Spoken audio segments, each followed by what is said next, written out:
जी के पास में शिव महापुराण की कथा कहती है, जहां पर विश्वास होता है वहां पर भक्ति का निवास होता है। ये निश्चित है। और रामचरितमानस में तुलसीदास जी ने, मेरे तुलसी बाबा ने, गोस्वामी जी ने शंकर विश्वास रूपिणो ये शब्द लिखा कि शिवजी विश्वास का प्रतीक है। भगवान शंकर विश्वास का मूल है। और जब तक विश्वास नहीं होगा तब तक भक्ति को पाना बड़ा कठिन है। माता पिता ने किसी लड़के के साथ में बेटी का विवाह करा तो विश्वास रखकर करा। एक पराये लड़के के साथ में अपनी बेटी का विदा कर देना, भेज देना, यह विश्वास की मूलता। और एक पराई लड़की को लड़के के माता पिता अपनी रकम तुड़वाकर 2-2, 4-4 तोला उस लड़की को, जिसको देखा ही नहीं है, जिसको वो जानते ही नहीं, लड़के के माता पिता कभी एक अंगूठी किसी को नहीं दे बोल से, और जिस लड़की को वो जानते नहीं, पहचानते नहीं, विश्वास रखा कि मैंने ये संबंध पक्का करा है तो मेरे लड़के के लिए ये लड़की देखी है और विवाह पक्का करा, तो उसने तुरंत एक अंगूठी भी दे दी, ने पायल भी दे दी, ने सामान भी दे दिया, ने कपड़े भी दे दिए। जरा विचार करो कि विश्वास कितना पक्का हो।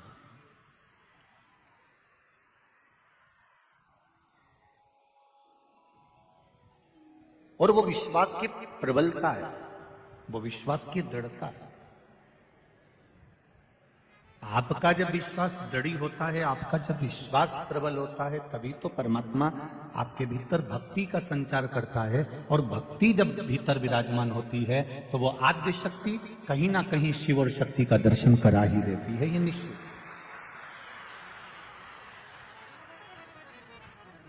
महाराज, हम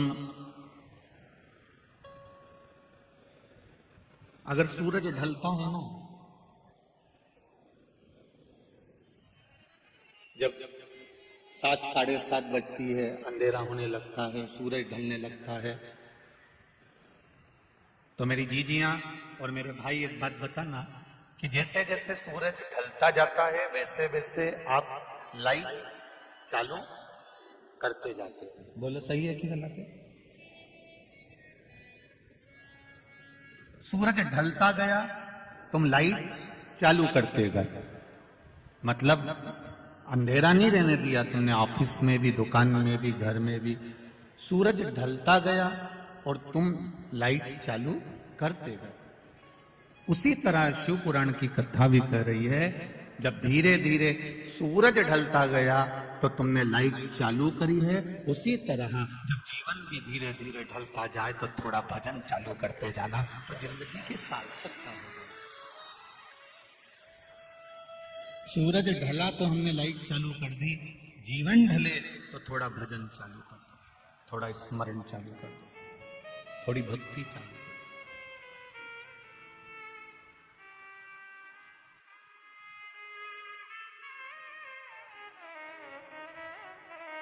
और जब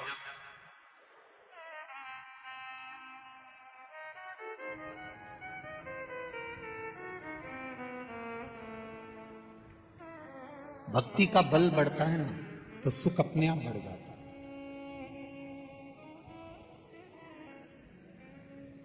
कल किसी ने एक प्रश्न किया था रात्रि को, जहां हम वर्मा जी के यहाँ ठहरे हुए हैं वहां पर, कि गुरुजी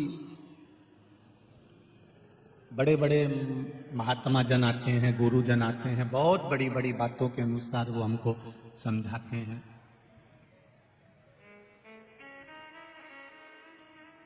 बहुत ऊंची ऊंची बातों से वो समझाते हैं, बहुत बड़ी बड़ी बातों से समझाते हैं, बहुत बड़ा बड़ा ज्ञान भी वो प्रदान करते हैं।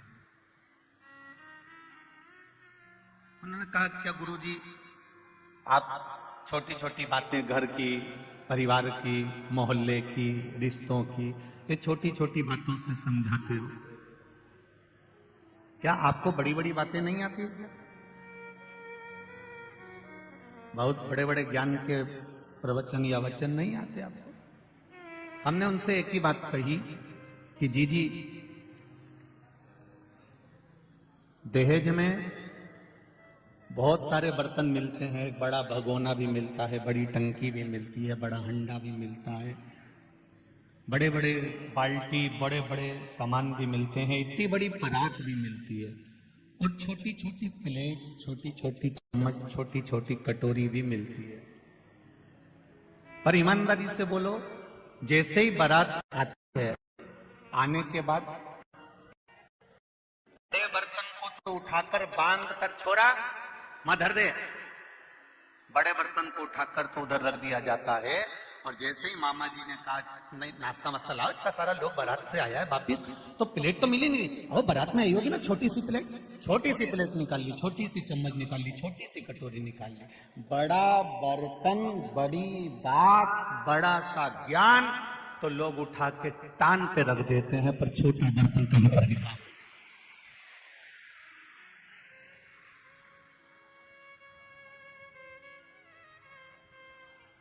बोलो तो सही है कि गलत है? छोटा बर्तन कभी भी काम आ जाएगा, पर बड़ा बर्तन हर कभी काम आएगा क्या? बड़ा बर्तन तो तुमने आया दहेज में से उठा के रख दिया, पर छोटा बर्तन, छोटी कटोरी, प्लेट, चम्मच तो कभी भी काम आ जाएगा, और तुमने कह दिया छोटा बर्तन निकाल लो।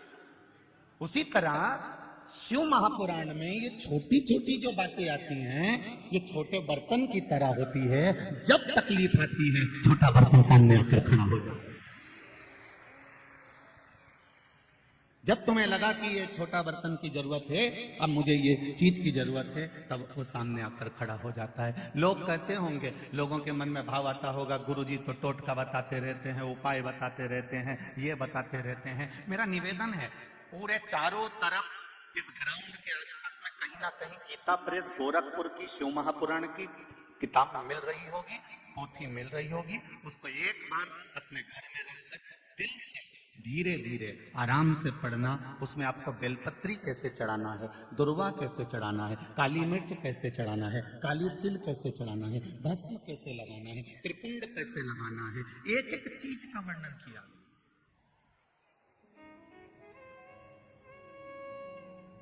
कि छोटे छोटे बर्तन हैं जो हमारे प्रयोग में कभी भी आ सकते हैं। ये छोटी छोटी बातें हैं जो हमारे प्रयोग में कभी भी आ सकती हैं। आप उसका भजन, आप उसका गुणगान, आप उसका स्मरण करिए। और जब जिंदगी में छोटी सी छोटी बात अगर आपके जीवन में उतरने लगे, तो समझ लो कि मेरे भोलेनाथ जी ने आपका हाथ पकड़ लिया है, अब वो आपको तार देगा कि निश्चित। हम ये कभी नहीं कहते कि शिव पुराण सुनोगे तो लक्ष्मी आएगी, शिव पुराण सुनोगे तो ये आएगा, शिव पुराण सुनोगे तो वैभव आएगा या धन आएगा। हम इतना जरूर कहते हैं कि शिव पुराण का अगर एक शब्द भी आपकी जिंदगी में उतर गया और आप अपने कर्म में लग गए, अपनी मेहनत में लग गए और अपने कर्म के अनुसार आगे बढ़ने लगे, छोटे से छोटे काम को भी बड़ा मानकर करने लगे, छोटे से छोटी परेशानी को भी, छोटी सी परेशानी को भी इग्नोर करते हुए, एक साइड छोड़ते हुए, बड़ी परेशानी आई उसको छोटा मानते हुए भी जब हम बढ़ते चले गए, तो ये निश्चित है कि शिव तत्व हमको प्राप्त हो जाएगा। अपना कर्म करना पड़ेगा।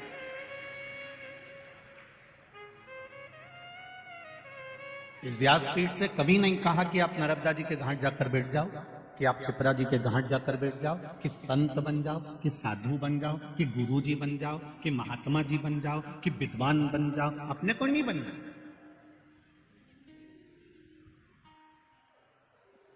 ना अपने को संत बनना है, ना साधु बनना है, ना गुरु जी बनना है, ना महात्मा बनना, ना साधु बनना, ना सन्यासी, ना तपस्वी, ना किसी तीर्थ में जाकर जिंदगी भर के लिए बैठना। अपने को नहीं बैठना, अपना अपना घर में बैठो, जितना मन लगे अपने घर में लगाओ। क्योंकि वेद व्यास जी महाराज ने शिव महापुराण की कथा में लिखा है, सबसे बड़ा आश्रम होता है गृहस्थ आश्रम। शंकर भगवान अपने पुत्र गणेश जी के साथ रहते हैं, कार्तिकेय जी के साथ रहते हैं, धर्म पत्नी के साथ में रहते हैं, अपने पोता पोती नाती पंती के साथ में रहते हैं।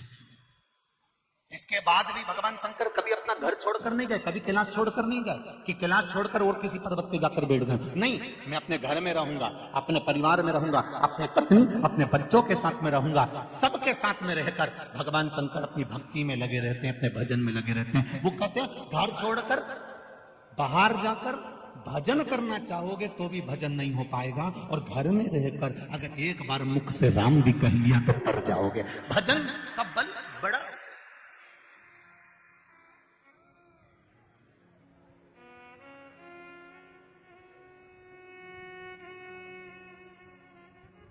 क्या मिल रहा है आपको जो आप इतनी चारों तरफ, इंदौर वासियों को तो एक बार आकर जरा इस नजारे का दर्शन करना चाहिए कि शिव भक्ति किसको कहते हैं, कि रोड पर कोई बिछात नहीं है तो भी भक्त चारों तरफ बैठे होते हैं।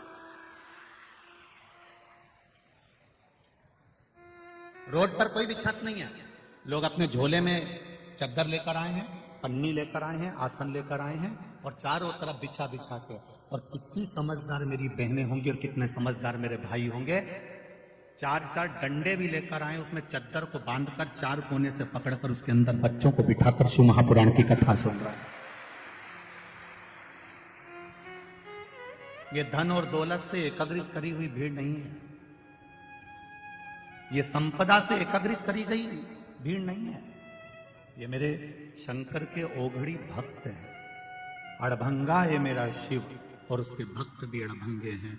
वो अपनी मस्ती में रहकर शिव कथा का तत्व ग्रहण करते हैं और चले।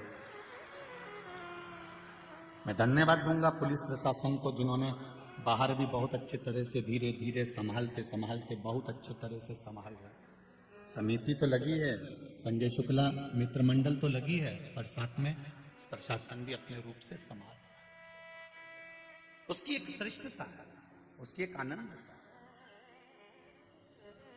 और जितनी मित्र मंडली संभाल रही है संजय शुक्ला जी की, मित्र मंडली से भी ज्यादा मैं धन्यवाद दूंगा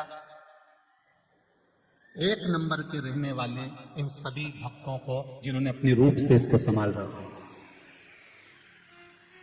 इनको ये कथा संजय शुक्ला मित्र मंडली की नहीं लग रही है, इनको ये कथा लग रही है कि हमारा संजय भैया करा रहा है, तो अपने को अपना नगर का, अपना गांव का, अपने क्षेत्र का, अपने वार्ड का, अपने एरिया का कार्य है, उसको संभालना। ये सुख है, ये आनंद, और इसी को प्रेम कहते हैं, इसी को वात्सल्यता कहते हैं, इसी को करुणता कहते हैं।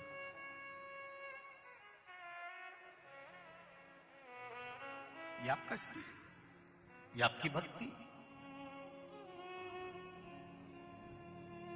और इंदौर वासियों ने ऐसा नजारा कभी देखा हो तो मुझे जरूर बताना। ऐसा नजारा कभी देखा हो जो रोड पर लोगों को कथा सुनते देखा हो तो जरूर सूचित करना।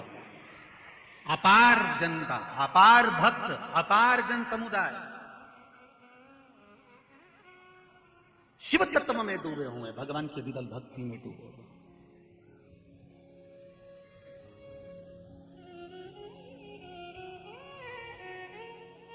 और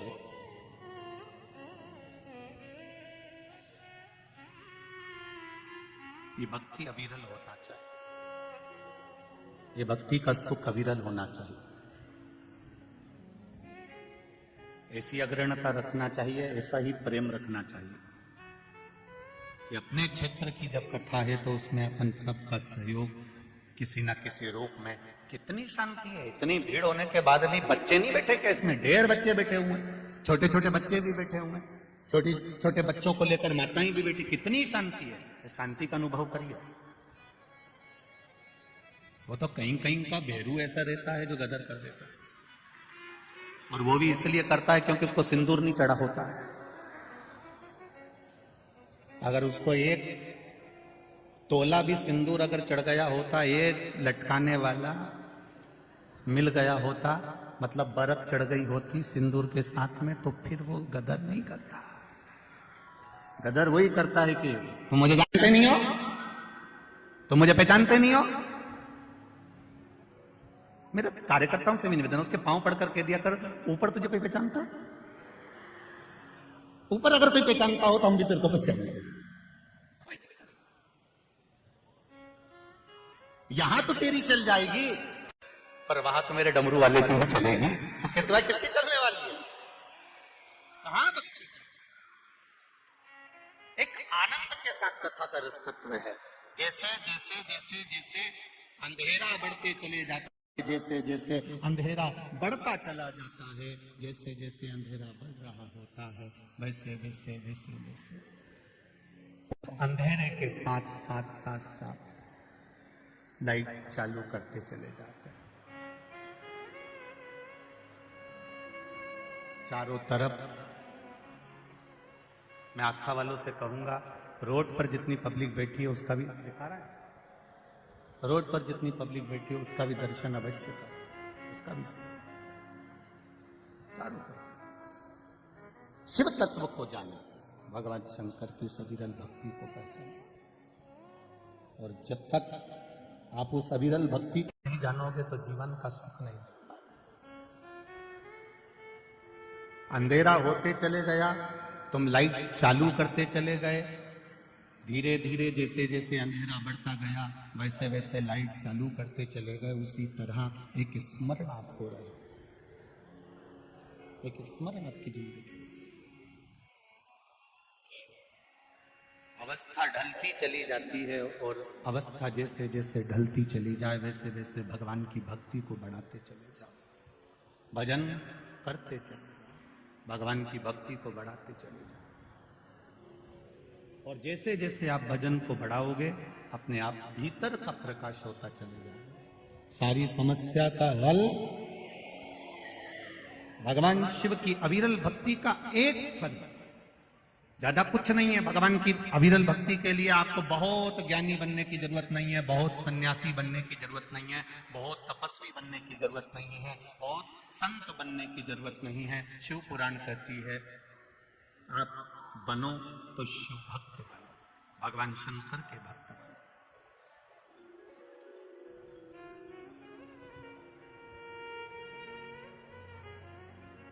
प्रत्येक शरीर में जब तक ये श्वास चलती है 21,600 श्वास मनुष्य के शरीर से प्रतिदिन निकलती है, प्रतिदिन। और 21,600 श्वास जो मनुष्य के शरीर से प्रतिदिन निकलती है, ये 21,600 श्वास में भगवान का भजन निश्चित होना चाहिए, क्योंकि ये श्वास में शिव समाया होता है। जब श्वास निकलना बंद हो जाती है, श्वास है शिव है तो शरीर है, और जब श्वास निकल गई शिव निकल गया तब ये शव बन जाता, इसका कोई महत्व नहीं होता, फिर इसका कोई महत्व नहीं रह पाता। महाराज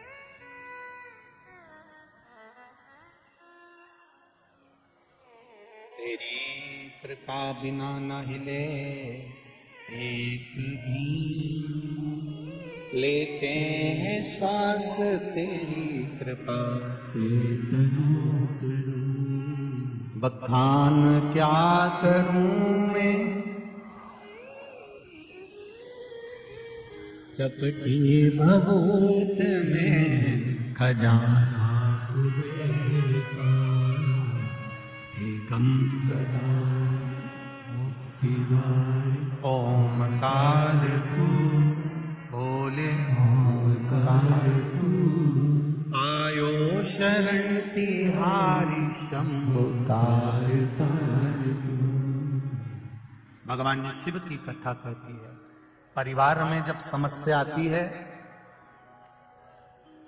प्रॉपर्टी की समस्या आती है, जमीन जायदाद की समस्या आती है, मकान की, घर की, कुटुंब की, परिवार में कोई भी समस्या खड़ी होती है तो हम तहसील में जाते हैं, कलेक्ट्रेट में जाते हैं और जाकर पुराना रिकॉर्ड खुलवाते हैं।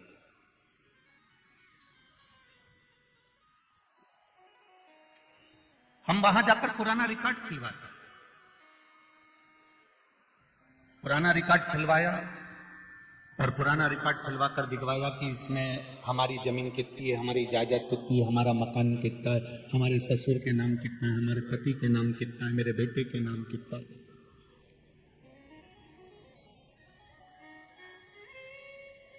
हम दिखवाते हैं। परिवार में अगर समस्या आई तो कलेक्ट्रेट में जाकर, तहसील में जाकर, पंचायत में जाकर हमारा पुराना रिकॉर्ड हम खुलवाते हैं। और उस रिकॉर्ड में हम देख लेते हैं कि ये हमारा है और बाकी का ये दूसरे का है। उसी तरह परिवार में समस्या आती है तो कलेक्ट्रेट जाकर, तहसील जाकर पुराना रिकॉर्ड खुलवाया जाता है, और जब मन में समस्या आती है तो कथा में जाकर पुराण खुलवाई जाती है। वो घर की समस्या को मिटा सकता है पुराना रिकॉर्ड, परिवार की समस्या को मिटा सकता है पुराना रिकॉर्ड, पर यह पुराण, चाहे वो श्रीमद् भागवत पुराण हो, चाहे वो विष्णु पुराण हो, चाहे नर्मदा पुराण हो, चाहे पद्म पुराण हो, चाहे नारद पुराण हो, चाहे ब्रह्मवेत्ता पुराण हो, चाहे अग्नि पुराण हो, चाहे ताप्ती पुराण हो, जितनी भी पुराण आप पढ़ेंगे, उन सारी पुराणों क्यों खोली जाती है? हमारा देखने के लिए कि हमारा पूर्व का जीवन क्या था और उस जीवन में हम कैसे जीते आए।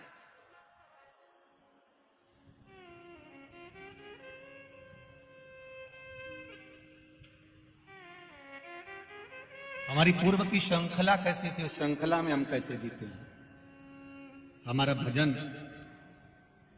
मीरा, कर्मा, नामदेव, ध्रुव, प्रहलाद, रामकृष्ण परमहंस जी, ये जितने भी हुए हैं जो भगवान की भक्ति को धारण करे, माता अहिल्याबाई जिन्होंने भगवान की विरल भक्ति को प्राप्त करा, शंकर भगवान का शिवलिंग माता अहिल्याबाई के हाथ में 24 घंटे रहता था। मां अहिल्या शिव महापुराण की कथा में वो बात कही थी,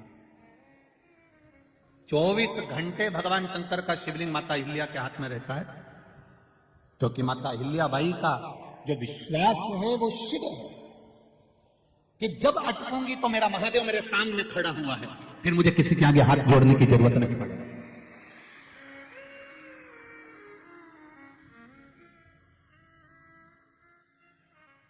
बाकी के जितनों की भी आप मूर्ति देख लो, पूरे संसार में जितनी भी मूर्तियां आपको जहां लगी मिले, उन मूर्तियों का दर्शन करना। सारी मूर्तियां कोई हाथ जोड़ती नजर आएगी, कोई आशीर्वाद देती नजर आएगी, कोई इशारा करते हुए नजर आएगा, कोई बाय करते हुए नजर आएगा, कोई टाटा करते हुए नजर आएगा। केवल भारत की भूमि पर एक मूर्ति ऐसी है माता अहिल्याबाई की, जिस मूर्ति में अहिल्याबाई जब भी नजर आएगी तो उसके हाथ में भगवान शंकर का शिवलिंग नजर आएगा। केवल पूरे विश्व में एक ही मूर्ति है ऐसी, माता अहिल्याबाई। और वो मूर्ति हमको प्रेरणा देती है माता अहिल्याबाई की। वो मूर्ति हमको बताती है कि मैंने शंकर भगवान को अपने हाथ में लिया है, तुम भले हाथ में लेकर मत चलना, पर भगवान शंकर को अपने दिल में लेकर जरूर चलना, तो कहीं अटकोगे नहीं। अहिल्याबाई कह रही है, माता अहिल्याबाई का यह भाव वर्णित कर रहा है। शिव को साथ लेकर चल, शंकर भगवान को साथ लेकर चल।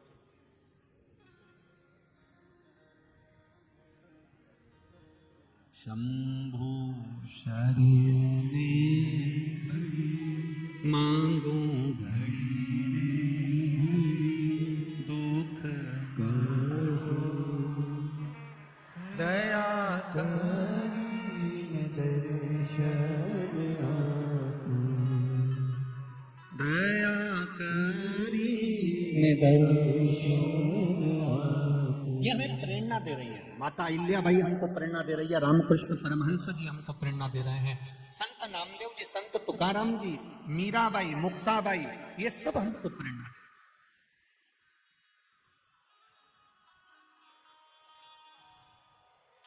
कोई जरूरी नहीं है कि प्रत्येक घर में संत पैदा हो जाएगा।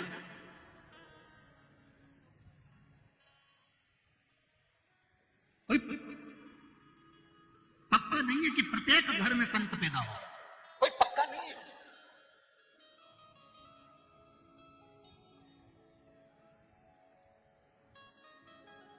खूब सारा मक्का लगाई, खूब सारा भुट्टा लगाया, मक्का लगाई, एक जैसा बीज, एक जैसा पानी, एक जैसी फसल, पर कहीं कहीं का भुट्टा मक्का ऐसी रे एकदम मीठी, और बाकी का कहीं कहीं का देख लो तो ऐसा निकले, कहीं में तो दाना ही नहीं निकले, नहीं छीलो तो कहीं दो चार इधर चिपका, नहीं दो चार इधर चिपका, नजर ही नहीं,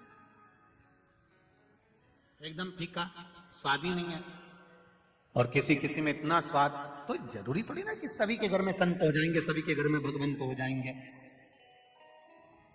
कोई जरूरी थोड़ी ना कि सबके घर में आम का पेड़ है और सबके घर में आम लग जाएंगे।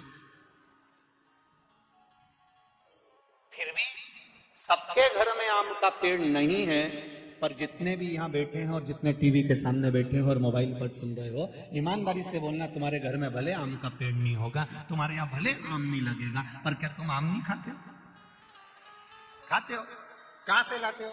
बाजार से। सब्जी वाले के यहाँ जाओगे, मार्केट वाले के जाओगे, फल वाले के जाओगे और वहां से आम लेकर आओगे।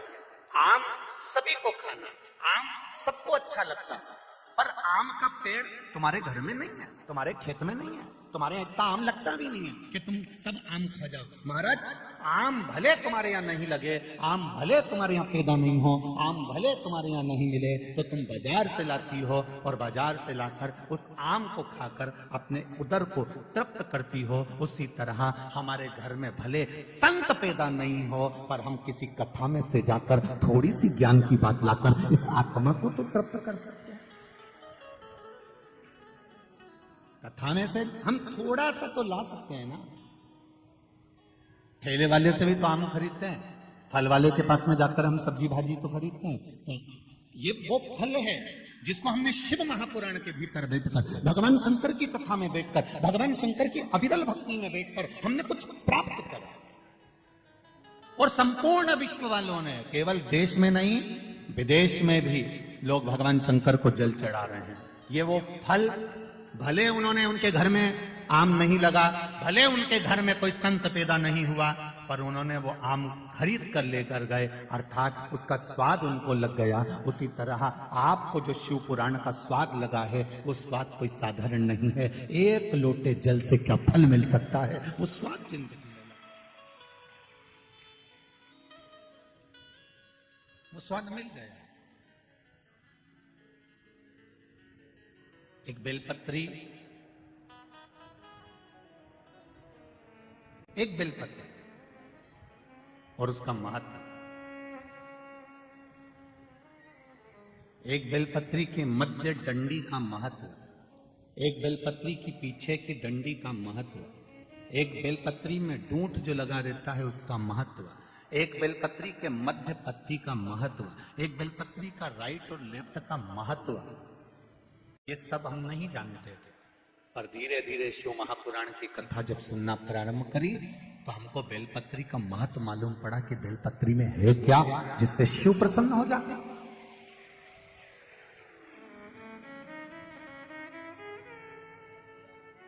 एक बेलपत्री में ऐसा क्या था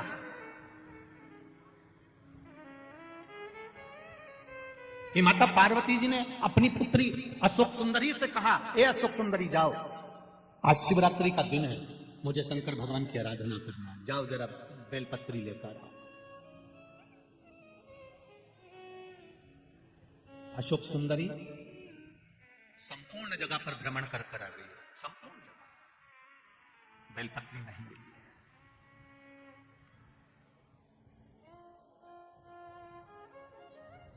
बेलपत्र नहीं मिली।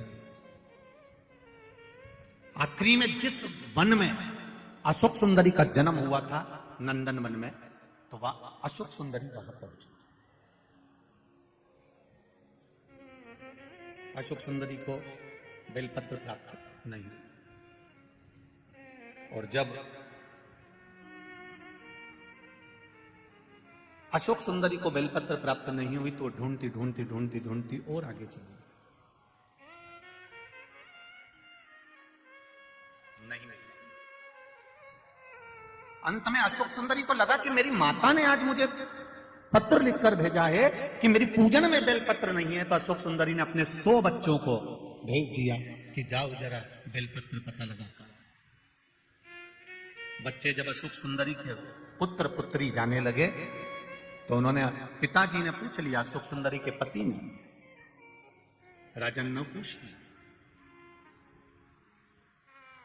भगवान शंकर के दामाद है राजा नहुष, अशोक सुंदरी के पति हैं राजा नहुष।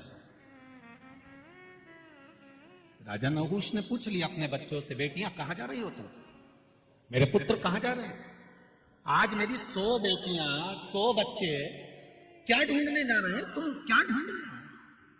सब जगह पे ढूंढने लगे। इतने में बच्चों ने कहा राजा नहुष से, पिताजी हम नाना जी की पूजन के लिए जो बेलपत्र चाहिए, तो नानी जी ने बेलपत्र बुलवाई है, उस बेलपत्र को ढूंढने के लिए जा रहे हैं।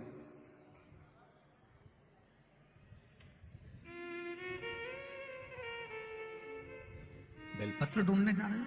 हाँ ठीक है, जाइए।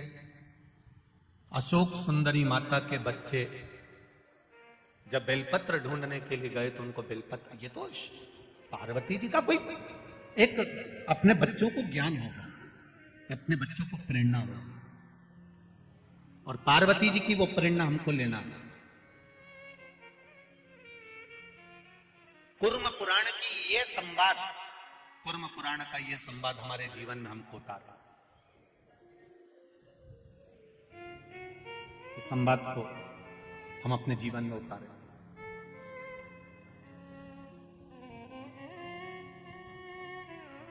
पद्म पुराण में और कुर्म पुराण में अशोक सुंदरी माता का बहुत विस्तार से वर्णन किया है। कभी मौका लगे तो पद्म पुराण में अशोक सुंदरी का संवाद पूरा पढ़िएगा, और कुर्म पुराण को निकालिएगा तो उसमें भी इसको पढ़िएगा।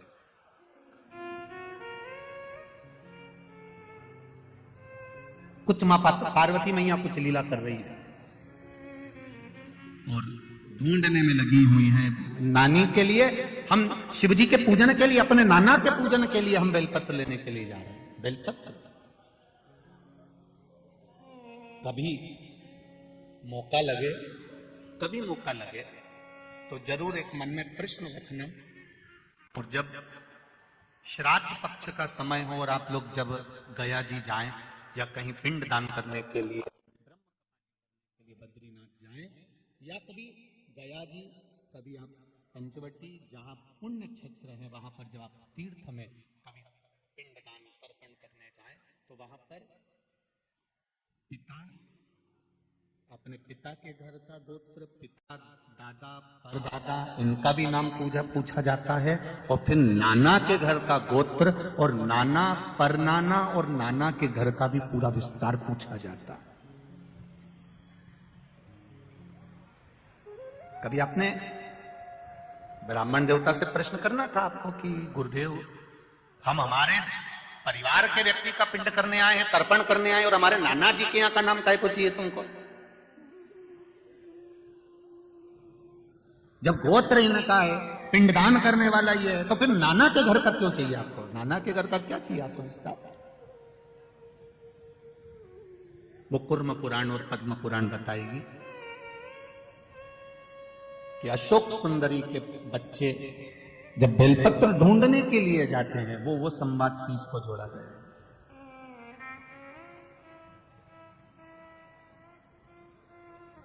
राजा नहुष ने अपनी धर्म पत्नी अशोक सुंदरी से प्रश्न किया, क्यों? गणेश जी के पुत्र शुभलाभ, लाभक्षेम जो भी, और उनके पुत्र अमोद प्रमोद, फिर उनके पुत्र, जब कार्तिकेय जी की 2 धर्म पत्नियां, फिर उनके वंशावली, जब इतने सब कुछ वहां पर है, तो फिर माता पार्वती जी ने अपने बच्चों को या अशोक सुंदरी तुझको क्यों भेजा है कि ये बेलपत्री लेकर आना है, ये बेलपत्री ढूंढ कर लाना, तो तुझे क्यों बोला?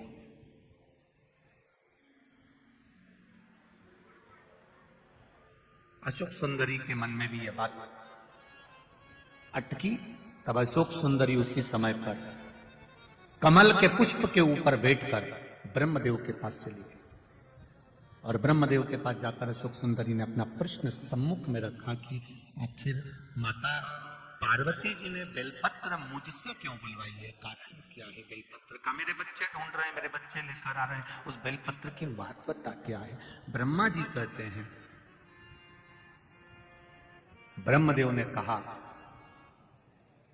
चाहे तुम्हारा भाई बेलपत्र लेकर आए, चाहे तुम्हारे घर के बच्चे या तुम्हारे भाई के बच्चे बेलपत्र लेकर आए, वो बेलपत्र जब देवाधिदेव महादेव को चढ़ती है, एक बेलपत्र जब देवाधिदेव महादेव को चढ़ती है, कोई नारी बेलपत्र अगर समर्पित करती है तो जैसे बेलपत्र में 3 पत्ते होते हैं, नारी अपने ससुराल पक्ष का भी कल्याण कर देती है, नारी अपने मायके पक्ष का भी कल्याण कर देती है, और नारी अगर उस क्षेत्र में जहां वो निवास कर रही है, जिस क्षेत्र में वो निवास कर रही है, उस क्षेत्र में अगर कोई ब्राह्मण रहता हो, कोई साधु सन्यासी रहता हो, किसी ब्राह्मण के घर का भी अगर कोई तर्पण आदि रह गया हो, तो उस क्षेत्र के ब्राह्मण आदि संत साधु सन्यासी या कोई साधारण सा व्यक्ति जो बहुत दूर जाकर पिंड या तर्पण नहीं कर सकता, मात्र एक बेलपत्री जब नारी भगवान शिव को समर्पित करती है तो ये तीनों की साथ साथ पीढ़ी को तार देती है। एक बेलपत्र का वो फल है महाराज, कुर्म पुराण कर रही है, पद्म पुराण कर रही है, एक बेलपत्र का वो फल है, एक बेलपत्र का वो महत्व है।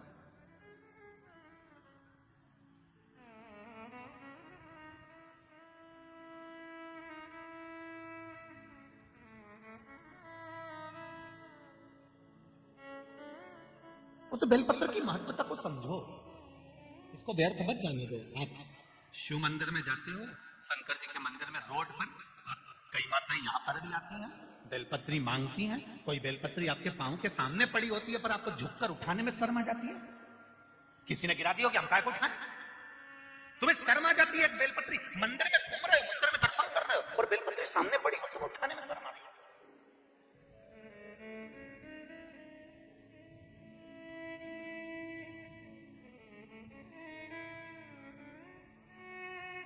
एक बहुत ध्यान लगाकर सुनना, जरा बहुत अच्छे से श्रवण करना, बहुत भाव से श्रवण करना। किसी पवित्र नदी में स्नान करने गए, नर्मदा जी नहाने गए, गंगा जी नहाने गए और क्षिप्रा जी नहाने गए, तुम्हें कौन से महाराज ने बताया कि वहां अपने कपड़े चप्पल घाट पे छोड़ के आ जाओ? वो महाराज कहीं मिल जाए तो एक बार मुझे भी मिला देना। करवत निवेदन, किसी पवित्र नदी को गंदा करने के लिए कौन महाराज प्रेरणा दे सकता कि गंगा के घाट पर तुम्हारे कपड़े छोड़ छोड़ कर जाओ अमावस्या के दिन? ग्रहण में नहाने जाओ तो अपने कपड़े छोड़ कर जाओ, दूसरा नहाने जा रहा है तुम्हारे कपड़े उलांग कर जा रहा है, तुम्हें शर्म तो आना चाहिए कि उसको कितना पाप लगेगा।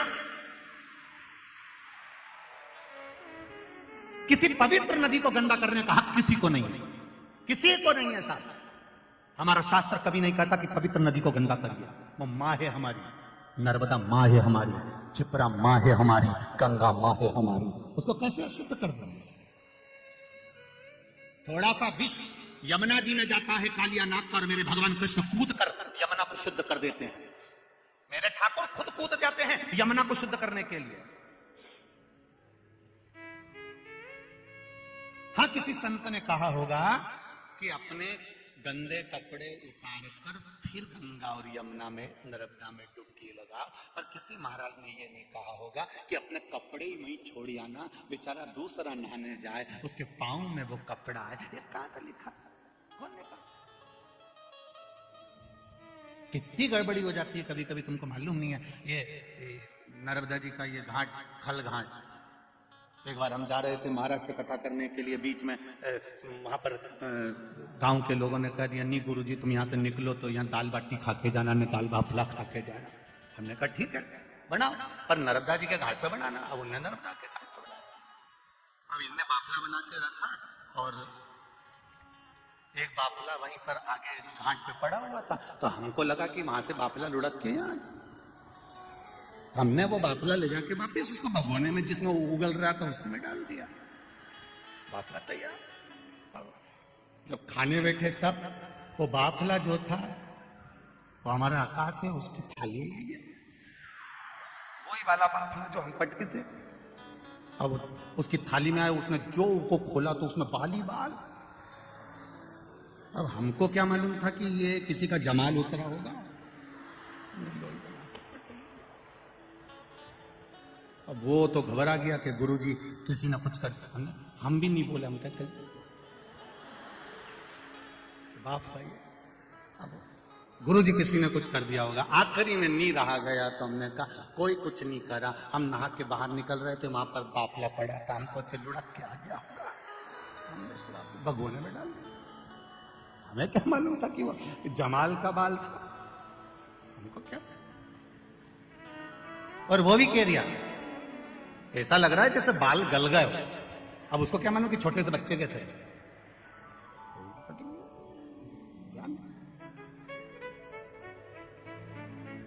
ब्रह्मता ना रखे, अपनी पवित्र नदियों को शुद्ध रखिए।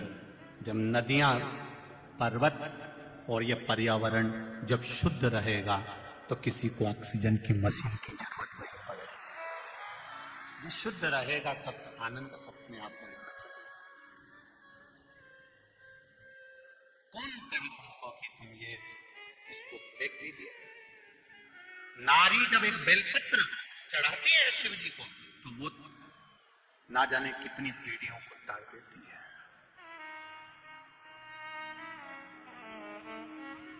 हम तो केवल 7 पीढ़ी या 3 पीढ़ी की बात कर रहे हैं। उज्जैन के ऋण मुक्तेश्वर मंदिर पर दीवाल पर लिखा हुआ है कि शिव महापुराण की कथा वर्णन करती है। शिव महापुराण की कथा श्रवण करने वाला, शंकर भगवान को भजने वाला, शिव को एक बेलपत्र चढ़ाने वाला, उज्जैन के ऋण मुक्तेश्वर मंदिर की दीवार पर लिखा हुआ है कि शंकर की कथा अगर कोई सुन लेता है तो उसकी 7 पीढ़ी नहीं 71 पीढ़ी पर जाती है। ये उज्जैन कह रहा है। ये उज्जैन का ऋण मुक्तेश्वर मंदिर कह रहा है, जो पत्थर पर अंकित करी गई बातें लिखी हुई। कितना दिया उसने। आप केवल राजा नहुष ने अपनी धर्मपत्नी से कहा तो अशोक सुंदरी ने ब्रह्मा जी से पूछा कि ये बेलपत्री मेरी माता ने बुलाई, उसका फल तुम अगर लाकर दे भी दिए हो, बेलपत्री जितने हाथ से स्पर्श होकर जाती है, जितने के हाथ उसमें लगे होते हैं, उसकी पीढ़ी दर पीढ़ी तरती चली जाती है। यह बेलपत्री का नियम है।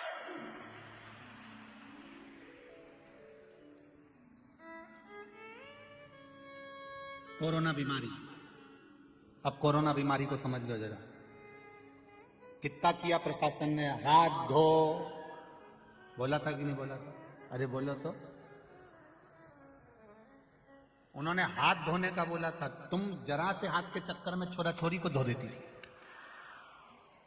बार बार कहा उन्होंने हाथ धो, हाथ धो, हाथ धो। क्यों?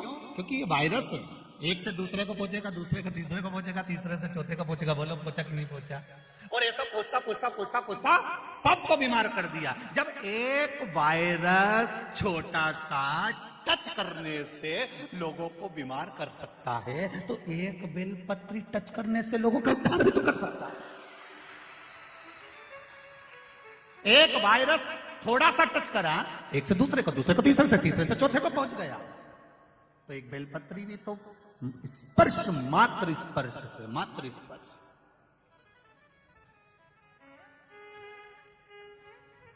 कितना सुंदर लिखा है गर्ग संहिता और नर्मदा पुराण, लिंग पुराण में भी आप पढ़ सकते हो।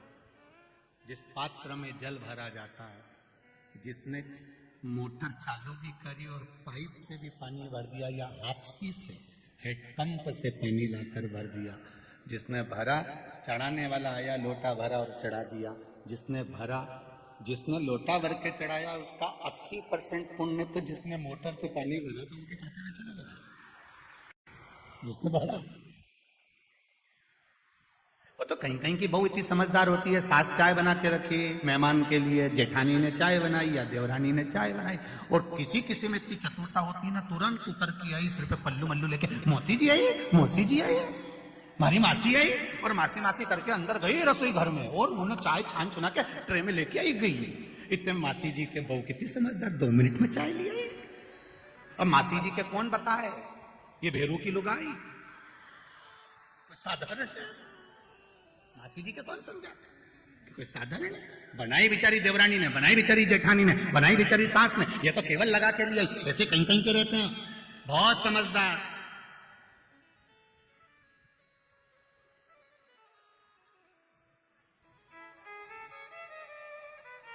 अभी हम जहां ठहरे हैं वर्मा जी के, उनके पास में शंकर जी का मंदिर। अभी कल वहीं पे कोई बात का विवाद चल रहा था, तो हमने पूछ लिया विवाद किस बात का है?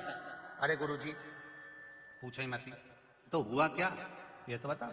वो एक माता ने अपना आसन लगाया था पूजन करने के लिए, वो बेचारी उधर पार्वती जी के पास तक गई, इतनी देर में उस आसन पे दूसरी आके बैठ गई और उससे कहा कि तू उठ जाके नहीं उठ जा, क्योंकि मैंने बिछाया। तो क्या बिछाया होगा, मुझे तो बिछाया मिला, मैं तो समझी महादेव ने मेरे लिए बिछाया। उठे और वो हिले। अब तुम बताओ गुरुजी कहीं करे, करे तो आसन जिसका है वो निपट लेगा, जिसका आसन हो जाए। एक बेलपत्री का स्पर्श मात्र, जितने हमारे सनातन धर्म में, हमारे सनातन हिंदू धर्म में एक बात बहुत पहले से चली आ रही है, मेरी बुजुर्ग माताएं जानती होगी कि इनके घर में अगर बेलपत्री ज्यादा आ जाती थी सावन के महीने में, तो ये पड़ोसन को दे देती थी। बोलो री जी सही है कि गलत है? अगर ज्यादा आ गई तो वो पड़ोसन को दे देती। कोई वस्तु ज्यादा है उसको उठा कर दे दिया, ले वो फूल हरताली का तीज के दिन ले या ले जा, उसको दिया वो चढ़ा लेगी, उसमें क्या दिक्कत? चढ़े यहाँ चढ़े वहां चढ़े, ज्यादा है पहुंचाओ। अब जो पड़ोसन ने बेलपत्री भेजी, दूसरे के हाथ भेजी, तीसरे के हाथ पहुंची, तीसरे ने चौथे के हाथ पहुंची, चौथे ने पांचवे के हाथ पहुंची, जितना स्पर्श होते चली गई उतना अपना कल्याण करती चली गई। जिसने दी थी वहां से लेकर जहां पहुंची वहां तक उद्धार कर।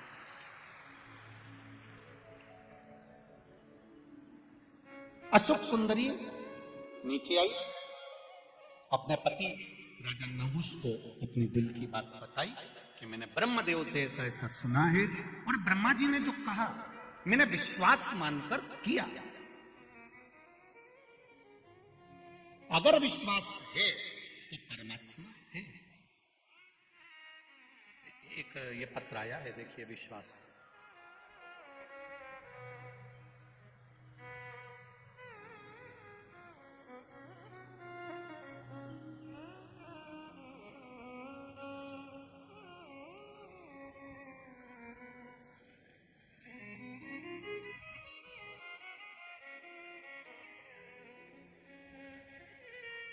विशाल बराके गुजरात सूरत से आए हैं कथा सुनने के लिए। विशाल बराके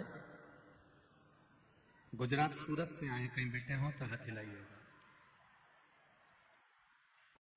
सूरत गुजरात से हैं, कहीं बैठे हो तो हाथ हिलाइएगा। विशाल बराके, मैं विशाल बराके सूरत गुजरात से, उम्र है 24 साल, मोबाइल नंबर ये है।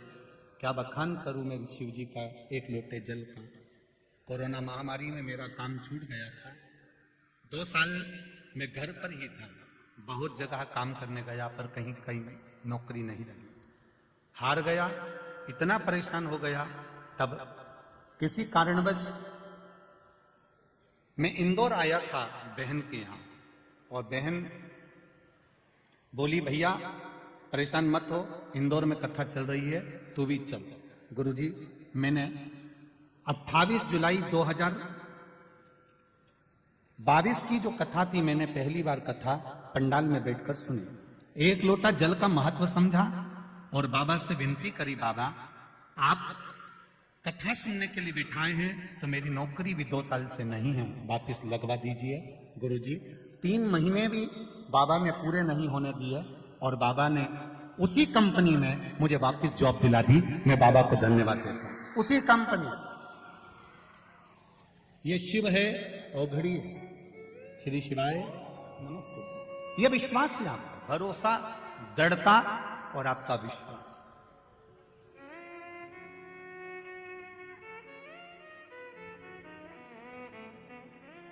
तेरी कृपा बिना ना हिले एक भी अणु, लेते हैं श्वास तेरी कृपा से। कहां बैठे हो आप, रोड पर बैठे हो, चाहे कहीं पर भी बैठे हो, आस्था चैनल के सामने बैठे हो, चाहे मोबाइल पर कथा सुन रहे हो, तुम्हारे घर पर बैठकर चाहे जहां बैठकर कथा सुन रहे हो, बस दिल लगा लेना उस परमात्मा से और दिल से सुन लेना। मेरा बाबा दिल से हाथ पकड़ भी लेगा, ये निश्चित है। उसकी तो बहन ने कहा केवल एक पत्र और है, वो भी देखो बहुत अच्छा है वो भी।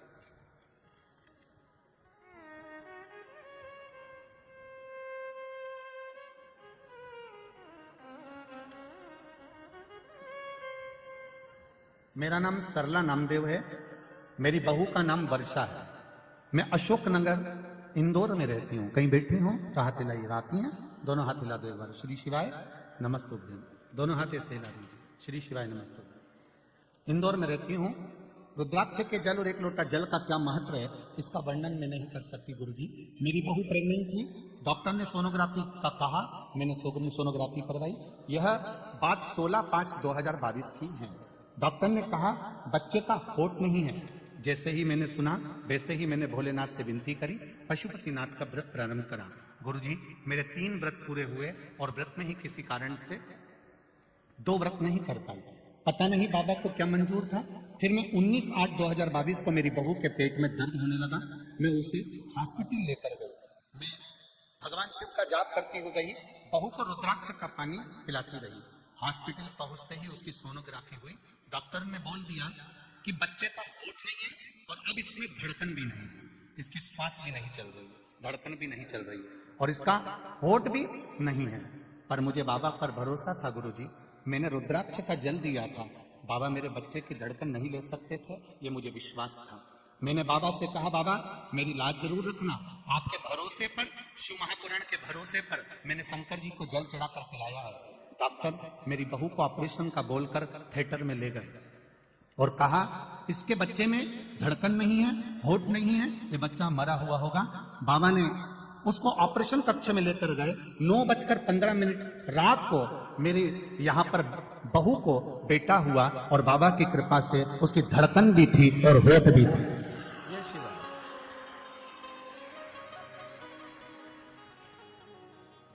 डॉक्टर ने कहा कि आश्चर्य की बात है, ऐसा केस हमने जिंदगी में पहली बार देखा है। डॉक्टर भी आश्चर्य में पड़ गए, ये केस हमने जीवन में पहली बार देखा है। सोनोग्राफी गलत नहीं कर सकती, सोनोग्राफी में तो सब सही आया होगा, ये पलट हुआ कैसे है।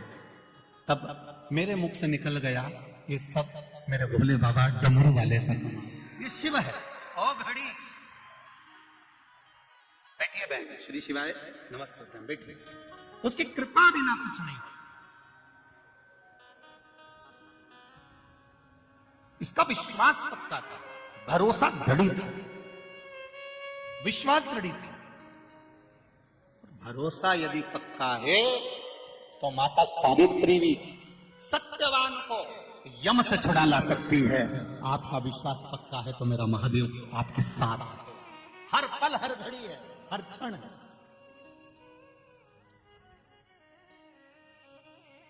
हर पल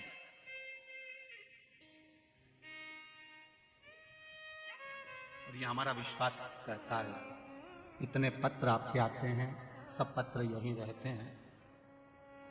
खैर अभी इंदौर में तो अब कथा लगभग 1 2 साल 4 साल अभी नहीं है, क्योंकि कथाओं की तारीख लगभग बहुत बुक है, तो कहीं कथा मिलना बड़ा मुश्किल है।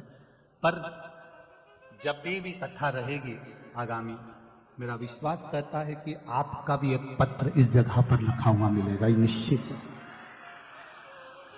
करना क्या है, केवल शंकर के मंदिर जाइए, आपके आस पड़ोस में नजदीक में जो शिव मंदिर है उसकी सेवा संभाल करिए, सफाई करिए, जल चढ़ाइए, बेलपत्र चढ़ाइए, मेरे शंभू का श्रृंगार करिए, मेरे शंभू का भजन करिए, मेरे शंकर का स्मरण करिए। आपको कहीं जाने की जरूरत नहीं है, ना किसी ढंग में पढ़ना है, ना किसी प्रपंच में पढ़ना, ना किसी के स्थान पर। अपने तो शिव है, शंकर है।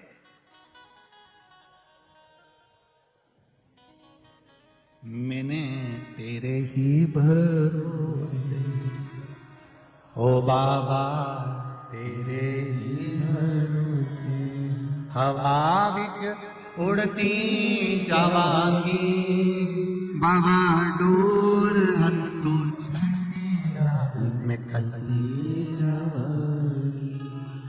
भोले मैं तेरी भजन, शंभो मैं तेरी भजन। हवा बिच उड़ती जावांगी, बाबा डोर छड़ी में कटी जावांगी। आप लगो भगवान के भजन। आप जैसे जैसे आगे बढ़ते जाओगे, आप जैसे जैसे शिव भक्ति की ओर बढ़ते जाओगे, आप जैसे जैसे भजन की ओर बढ़ते चले जाओगे, वैसे वैसे लोग आपको नीचे की ओर दबाने का प्रयास भी करेंगे। क्यों मंदिर जाती है? किसने कहा तुझे मंदिर जाने के लिए? लोग ठिठोली करेंगे, लोग हंसेंगे, लोग ताना मारेंगे, लोग अपशब्द कहेंगे, पर सब कुछ सुनती हुई तो शिव मंदिर तक चली जाएगी तो समझ लेना कि सब बारे में।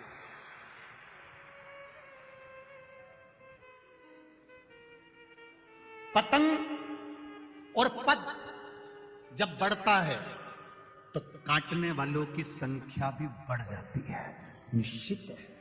पतंग जब बढ़ेगी और पद जब बढ़ेगा, आपकी प्रतिष्ठा, आपका पद, आपकी उन्नति, और पतंग जब ये ऊपर बढ़ती जाती है, बढ़ती जाती है, बढ़ती जाती है, तो लोगों को रास नहीं आती और वह उसको काटने का विचार करने लगते हैं। पतंग बढ़ रही है, उसे बढ़ने दीजिए। आप अपनी डोर बस भोलेनाथ जी के हाथ में छोड़,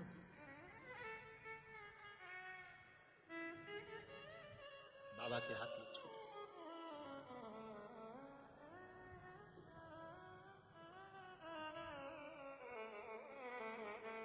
उसकी कृपा जब होगी तब सुख मिलेगा। बेलपत्र ढूंढने के लिए सुख सुंदरी गई, बेलपत्र ढूंढने के लिए सुख सुंदरी की 100 बेटियां गई, बेलपत्र ढूंढने के लिए सुख सुंदरी के पुत्र गए, बेलपत्र ढूंढने के लिए दामाद भी गया। पर शिव भक्ति, पार्वती जी को कुछ लीला करना थी, बेलपत्र नहीं मिली, नहीं मिली बेलपत्र।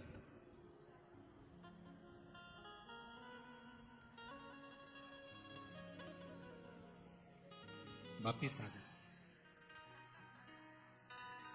पार्वती जी ने पूछा, शिवरात्रि है, तुम्हें बेलपत्र नहीं मिली कहीं? नहीं, बेलपत्र नहीं। तब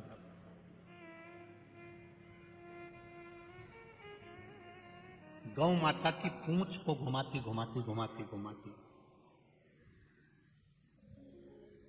गौ माता की पूंछ को घुमाती घुमाती माता संतोषी वहां पहुंची।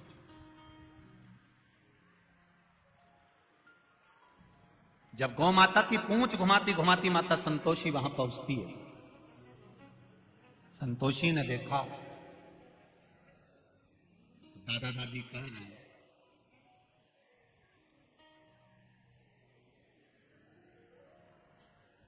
ये दादा दादी, दादी जी कह रही हैं, पार्वती मैया कह रही हैं कि बेलपत्र नहीं लाई अशोक सुंदरी से।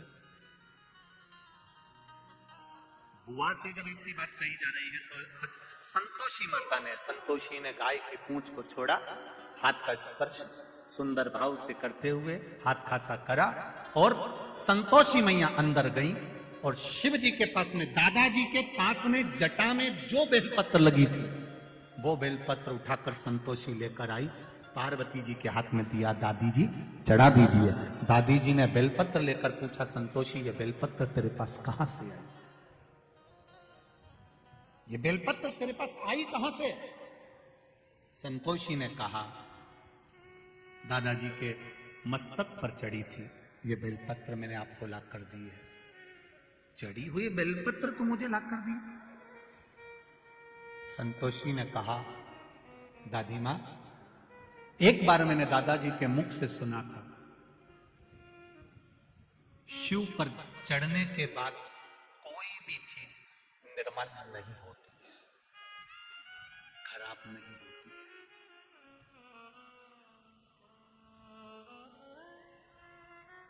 भगवान नारायण भगवान के चरण से निकली है गंगा, विष्णु पदी कहलाई। भगवान विष्णु के चरण से निकली हुई गंगा विष्णु पदी कहलाई है। शंकर जी के ऊपर चढ़ गई तो गंगा भी कहती है मेरा कल्याण हो गया, अब मैं कल्याण करने वाली हो गई। विष्णुपदी का है। शहद मक्खी का झूठा है।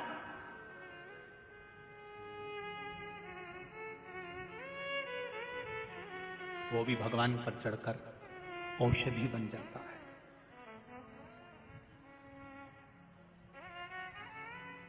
वो भी औषधि बन गया।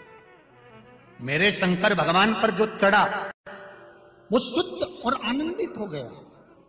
अभी ये कथा जब पूरी हो जाएगी, ये कथा पूर्ण होने के बाद में ये कथा 30 तारीख को पूरी हो जाएगी। 3 तारीख को बड़ौदा गुजरात में, 3 तारीख को बड़ौदा गुजरात में, 3 तारीख से 9 तारीख तक गुजरात वासियों के लिए बहुत सौभाग्य का विषय है कि बड़ौदा में, वैसे तो गुजरात में 2 कथा मिली है गुजरात वालों को, पर उसमें 3 दिसंबर से 9 दिसंबर तक बड़ौदा के लेप्रेसी ग्राउंड में सरदार लस्टेंट 4 रास्ता आजबा रोड बड़ौदा गुजरात में, बड़ौदा के अंदर यह कथा मिली है। 3 तारीख से 9 तारीख तक, 3 दिसंबर से 9 दिसंबर तक कथा का समय पहले दिन तो 1 बजे से 4 बजे रहेगा, पर बाकी के समय 2 बजे से 5 बजे रहेगा।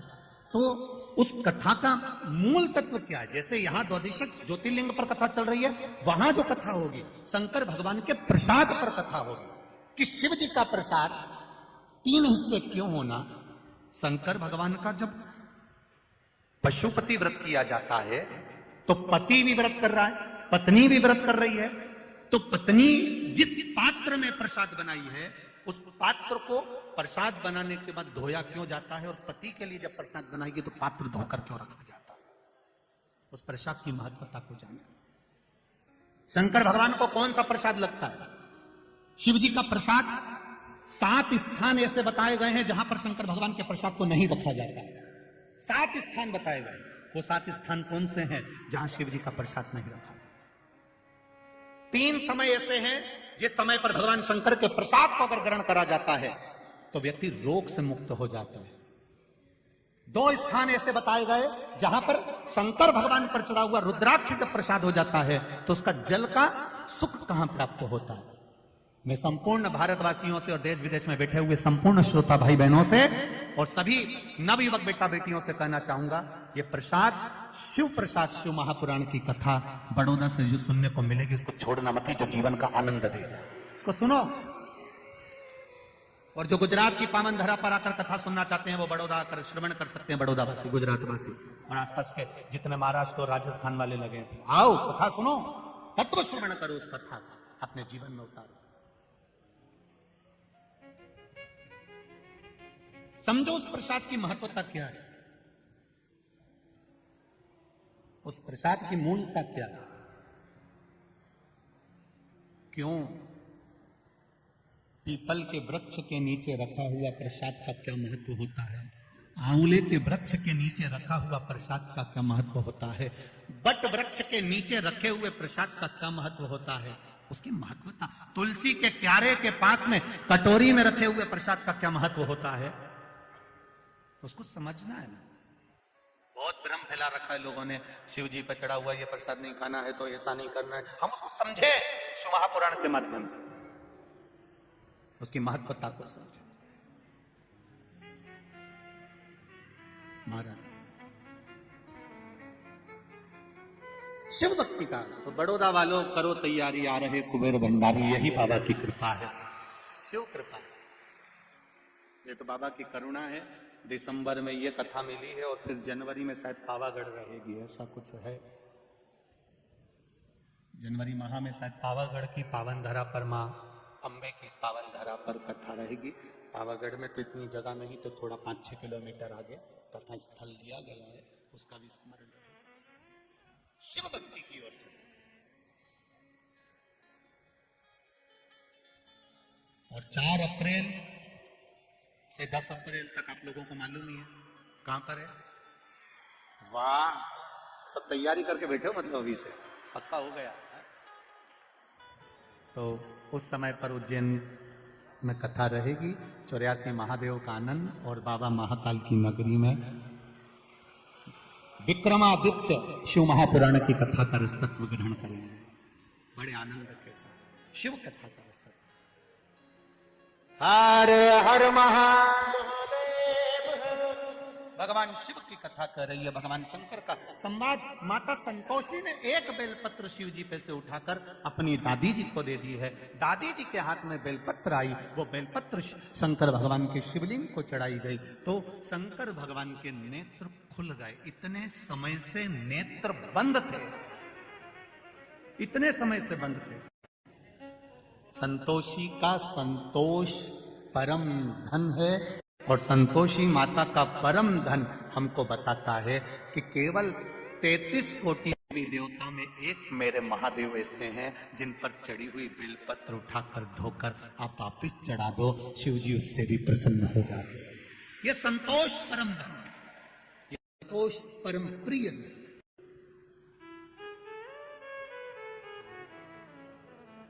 और संतोष परम प्रिय धन का आनंद भी है।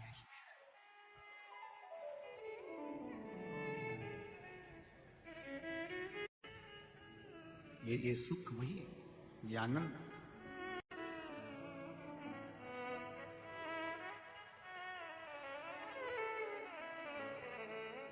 महाराज जब अशोक सुंदरी ने यह बात का प्रसंग लिया, अशोक सुंदरी के जीवन में ये सुख मिल गया और वो पहचान गई कि बेलपत्र समर्पण का क्या फल है, वही बात शिव महापुराण के अंतर्गत वर्णित करी गई।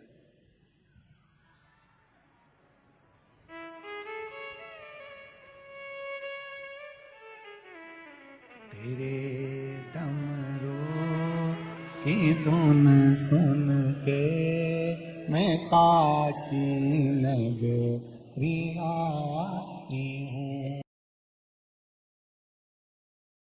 का स्मरण करते हुए बाबा देवाधिदेव महादेव से निवेदन करें, विनती करें, बाबा से प्रार्थना करें, अपने जीवन की सार्थकता के लिए, शिव भक्ति को प्राप्त करने के लिए भगवान शंकर से निवेदन। श्री शिवाय नमस्तु, श्री शिवाय नमस्तु, श्री शिवाय नमस्तु, श्री शिवाय नमस्तु,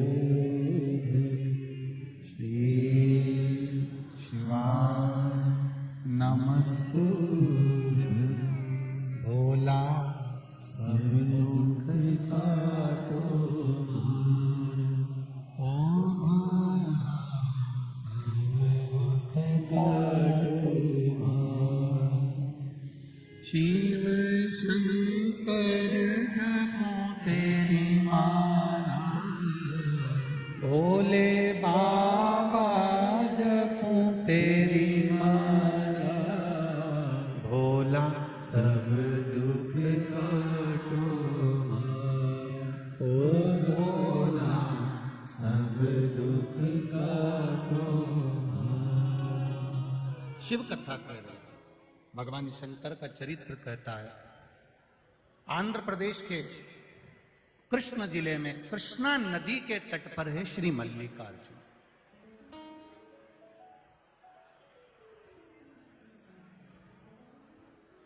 मल्लिकार्जुन, मल्लिका का भाव जो कहा गया है वो माता पार्वती है, और अर्जुन का जो भाव कहा गया है वो मेरे देव अधिदेव महादेव। अब एक बात बड़े ध्यान से सुनिएगा जरा मल्लिकार्जुन की। मल्लिका, जैसे कल आपको कथा में कहा था कि जब भी सोमनाथ जाएं तो चंद्र कुंड का दर्शन अवश्य कर करें। 12 ज्योतिर्लिंग में एक एक चीज ऐसी है जिसको हमें छोड़ना नहीं, कभी भी जाए। 12 ज्योतिर्लिंग में एक जगह ऐसी होती है जिसका हम लोग दर्शन नहीं कर पाते, और जल्दी जल्दी हमने बस मंदिर में दर्शन करा भगवान का और वहां से बढ़ लेते हैं। जो मूल तत्व है, जो हजारों हजारों वर्ष से निरंतर अडिग बना हुआ,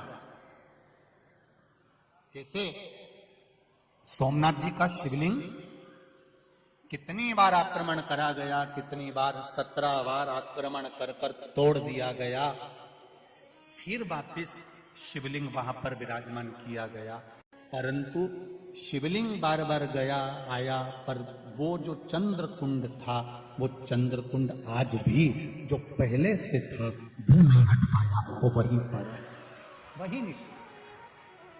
उसी तरह 12 ज्योतिर्लिंग में एक एक स्थान एक ऐसा आता है जहां पर वो हजारों वर्ष से एक जैसा टिका हुआ, एक जैसा। एक बार भगवान शिव जी से माता पार्वती जी ने गणेश और कार्तिकेय का संवाद सुना। कार्तिकेय और गणेश जी दोनों बैठे हुए थे। जया, विषहरा, शामली बारी, दौतली और देव, शिव जी की ये 5 बेटियां। एक बार सब लोग उनका नाम लेंगे। जया, विषहरा, शामली बारी, दौतली और देव, ये शिव जी की 5 बेटियां। ये गंगा के जल से प्रकट हुई है और अशोक सुंदरी नंदनवन काशी में प्रकट हुई। दोनों के इनके प्रागट्य की जगह जगह अलग है, स्थान अलग है। जैसे अशोक सुंदरी का स्थान जहां से पानी निकलता है, बीच में जो मोटी लाइन होती है, वो अशोक सुंदरी का स्थान होता है। उसी तरह ऊपर से जो जलाधारी में से बूंद बूंद नीचे गिरता है, वो जलाधारी का महत्व है। जया, विषहरा, शामली बारी, दौतली और देव, ये शिव जी की 5 बेटियां जैसे शंकर भगवान के साथ गंगा जी के जल में खेलियां कर रही थी, उनके भाव से ये जल शिव जी को समर्पित होता है। ये 5 बेटियां शिव जी की कोई साधारण नहीं है। जब कभी कोई प्रशासनिक बात सामने आती है कि साहब बहू ने अदालत में केस लगा दिया, या उसने केस लगा दिया, या उसने कुछ कह दिया, उस जगह पर इन 5 बेटियों की जरूरत पड़ती है। क्या नाम है 5 का? पहला, दूसरी, तीसरी, चौथी, 5वीं, 2। ये 5 बेटियों की जरूरत हमें उस समय पर पड़ती है। अदालत में चल रही है कार्रवाई, पर उस समय पर हमारी ये 5 बेटियां हमारे कार्य के लिए तत्पर रहती है। ये जो जलाधारी है शिव जी के ऊपर, इस जलाधारी का बड़ा महत्व होता है। जब ब्राह्मण अभिषेक कराते हैं 3 पाई की चौकी रख, उसके ऊपर कलश जो विराजमान करते हैं और एक एक बूंद जो पानी उसमें से गिरता है, ये ऐसे ही नहीं रहता। श्रृंगी से अभिषेक करा रहे हैं और श्रृंगी का महत्व समझना चाहिए, तो जलधार का महत्व समझना चाहिए। जब हमें जिंदगी के एक एक पूजन का नियम, एक एक महत्व जब मालूम पड़ जाएगा ना, तो फिर हमको लगेगा कि हाँ हम सही पूजन कर रहे हैं, हमारे में ये तत्व का आनंद है। महाराज गणेश जी और कार्तिकेय दोनों बैठकर बात कर रहे थे। जया, विषहरा, शामली बारी, दौतली, देव, 5 कन्याएं वहां बैठी हुई थी। इतने में 5 बेटियों ने आकर अपनी माता जी से, अपने पिताजी से एक बात कह दी। मां, मैं आपसे कुछ कहना चाहती हूँ। पार्वती जी ने पूछा, क्या हो, क्या कहना चाहती हो, बोलो। जया ने विषहरा से कहा, विषहरा ने शामली बारी से कहा, शामली बारी ने दौतली से कहा, दौतली ने देव से कहा। देव ने फिर माता पार्वती से कहा। दोनों भैया में विवाद है कि दोनों प्रबल कौन है, विद्वान कौन है, सबसे श्रेष्ठ कौन है। कार्तिकेय श्रेष्ठ हैं कि गणेश जी श्रेष्ठ है, इन दोनों में विवाद चल रहा। पार्वती जी ने कहा, इतनी सी बात के पीछे लड़ रहा कि श्रेष्ठ कौन है। घर के अंदर रहे देवरानी और जेठानी के मन में कभी यह बात सामने नहीं आना चाहिए कि जेठानी श्रेष्ठ है कि देवरानी श्रेष्ठ है। और मेरा सासुओं से हाथ जोड़ के निवेदन है, अपनी जिंदगी में तुम किसी को भी धन दे देना मना नहीं है, पर अपने मुंह से कभी मत कहना कि बड़ी अच्छी है कि छोटी अच्छी है। कभी अपने मुख से मत कहना कि मेरी बड़ी बहू बहुत बढ़िया है, छोटी में अकल नहीं है, छोटी अच्छी है, बड़ी में अकल नहीं है। यह बात कभी मत कहो। क्यों? क्योंकि गेंद कभी भी किसी भी पाले में जा सकती है, किसी भी बहू से पाला पड़ सकता है। अपने को कभी नहीं कहना कि कौन अच्छा कौन बुरा। अपन तो 2 रोटी चकाचक खाओ, आनंद से अपनी जिंदगी जियो, दोपहर में 2 बजे टीवी खोल के बैठ जाओ, शिव महापुराण की कथा सुनो, शाम हो जाए शिव मंदिर का भजन करो, कीर्तन करो, अपना जीवन बड़ी मस्ती में जियो। जितना भगवान ने ये जीवन दिया है इसको ऐसे गंवाना नहीं है, बड़ी आनंदता से जीना है। नहीं पढ़ना अपने को ज्यादा चक्कर में, हमारी बड़ी बहू अच्छी, मेरी छोटी बहू अच्छी, ये भेद जब तुम्हारे भीतर आ जाएगा तो बहुओं के हृदय में भी ये भेद आ जाएगा, और बहुओं के भीतर अगर ये भेद आया तो जीवन नरक कर देगा। देखो नहीं कर, अपने को कभी बुराई नहीं करना साहब की ये बुरा है, इसने ऐसा कर दिया, उसने वैसा कर दिया, उसने ये कर दिया, उसने वो कर दिया, नहीं बोलना अपने को। बोल के क्यों अपन अपना मुख खराब करो? बुरा करने वाला को दिखता है लोगों को कि क्या बुरा हुआ है और क्या अच्छा हुआ, अपने को नहीं बोलना। अपने को तो एक बात कहना है, सर्वे भवन्तु सुखी, सब अच्छा हो रहा है, मेरा भोलेनाथ करा रहा है, भोलेनाथ संभाल रहा है, मेरी बहुएं भी अच्छी हैं, बेटे भी अच्छे हैं, किसी में भेद नहीं है। हम अगर भेद देखेंगे तो भेद अपनी दृष्टि में है, भेद अपनी दृष्टि में। अगर हम भेद देखेंगे तो भेद हमारी दृष्टि में नहीं है, और आप उस भेद को ना देखो। महाराज शिव महापुराण की कथा कह रही है, भगवान शंकर का पावन चरित्र कह रहा है, शिव तत्व कराए। पार्वती मैया ने दोनों के पास जाकर कहा, कार्तिकेय गणेश दोनों मेरे पास ले आओ, दोनों को बिठाया। क्या बात है? गणेश जी कहते हैं मैं बड़ा, कार्तिकेय कहते हैं मैं बड़ा। पार्वती जी ने शिव जी से किलवा दिया, जो पृथ्वी की पहले परिक्रमा कर कर आएगा वो प्रथम पूछा जाएगा। सदानंद कार्तिकेय मोर पर बैठकर चले गए और गणेश जी महाराज चूहे पर बैठ गए, और माता पार्वती और शंकर जी को एक जगह बिठा दिया। उनकी परिक्रमा गणेश जी महाराज करते, उन्होंने परिक्रमा कर दी। अब गणेश जी ने ये परिक्रमा कर दी और सदानंद कार्तिकेय परिक्रमा करने के लिए गए। अब लोगों ने, तुम लोगों ने बहुत अच्छे से ताली भी बजा दी कि साहब गणेश जी ने माता पिता की परिक्रमा करी, और ये गणेश जी ने परिक्रमा करी तो उनके लिए तुमने ताली बजाई, बजाई ना? बोलो तो सही। हाँ ठीक, मना नहीं। थोड़ा माइक बंद करवा दो, थोड़ी सी देर, आधा घंटा बाद चालू करवा। अब समझना जरा, फिर समझ लीजिएगा महाराज जी। गणेश जी महाराज ने माता पिता की परिक्रमा करी, वो प्रथम गिनती में आए क्योंकि उन्हें बुद्धि का परिचय दिया। सदानंद कार्तिकेय ने अपने माता पिता का कहना माना, परिक्रमा करने चले गए। गलत किया क्या सदानंद कार्तिकेय ने? जरा जम के बोलो। नहीं। फिर वही वाली बात आ गई, एक बहू ने पूरी चाय बना के रखी है और दूसरी आई और वो ट्रे रख के चली गई, और तुमने ताली बजा दी। देखो जरा, समझ, शिव पुराण का एक एक शब्द समझ में आना चाहिए आपको जिंदगी में, तो समझो कि शिव पुराण का आनंद मिला। उन्होंने बुद्धि का परिचय दिया और उन्होंने अपने पिता के शब्द का परिचय दिया। गलत नहीं किया। शंकर भगवान खुश हो, प्रसन्न। उन्होंने कह दिया प्रथम गिनती में गणेश जी पूछे जाएंगे, प्रथम गिनती में गणेश जी पूछे जाएंगे।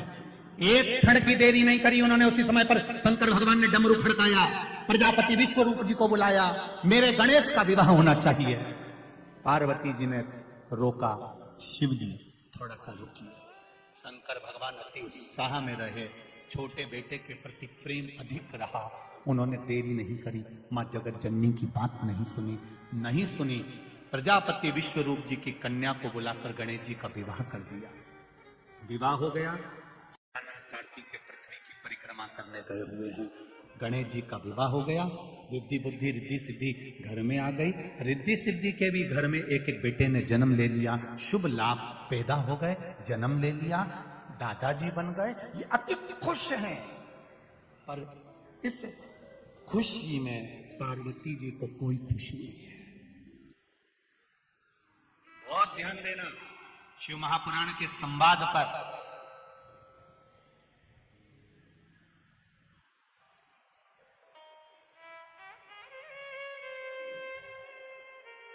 जो बेटा दुकान पर बैठता है ना, पिता को लगता है कि सबसे ज्यादा काम यही कर रहा है।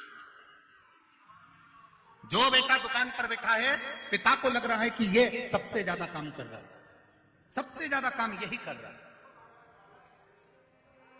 लग रहा है। अब पर जो बेटा पूरा मार्केट घूम रहा है, फोन पे बात कर रहा है, कोई उसको डरा भी रहा है, कोई धमका भी रहा है, कोई उसके पीछे तलवार लेकर भाग रहा है, कोई उसको अपशब्द भी कह रहा है, वो अपने पिता तक बात नहीं आने दे रहा, अपने भाई पर आंच नहीं आने दे रहा, वो सब जगह से बचा रहा है, सब जगह से सपोर्ट कर रहा है। पिता को लगता है वो कोई काम ही नहीं करता, पर उसका काम इसके काम से 4 गुना ज्यादा है, अधिक है।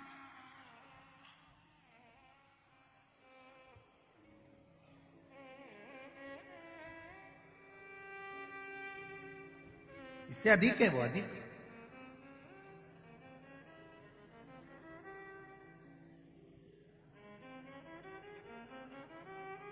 कई लोग कहते हैं महाराज जी राजनीति बड़ी सरल होती है, हम कहते हैं कर कर देखिए।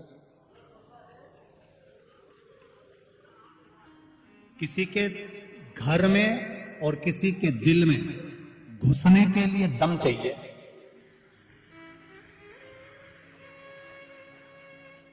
मैं संजय भैया को धन्यवाद दूंगा, साधुवाद दूंगा कि आप हृदय में बैठे हो लोगों के, इसलिए उसका भाव यहां दिखता है। दिल चाहिए, सहजता कोई नहीं। फोन पर कह दिया तो एक माता पार्वती जी ने कहा आपने कैसे निर्णय ले लिया, आपने बेटे की शादी भी करा दी, आपने सब कुछ कर दिया, आप आगे बढ़कर काम कर दिया, और आए षडानंद कार्तिकेय उससे पहले ये सब कुछ हो चुका था।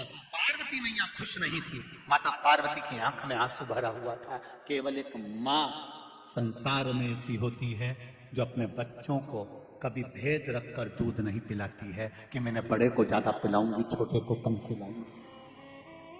माँ कभी भेद नहीं रखती कि मैं बड़े को ज्यादा दूध पिलाऊंगी, छोटे को नहीं पिलाऊंगी, छोटे को पिलाऊंगी तो बड़े को नहीं पिलाऊंगी। बराबर का एजुकेशन माँ देती है, बराबर के कपड़े पहनाती है, बराबर का श्रृंगार करती है, बराबर का आनंद कराती है। और बच्चा छोटा होता है, माँ उसकी आंखों में कजरा भी लगाती है और उसकी राई नोन लेकर नजर भी उतार देती है।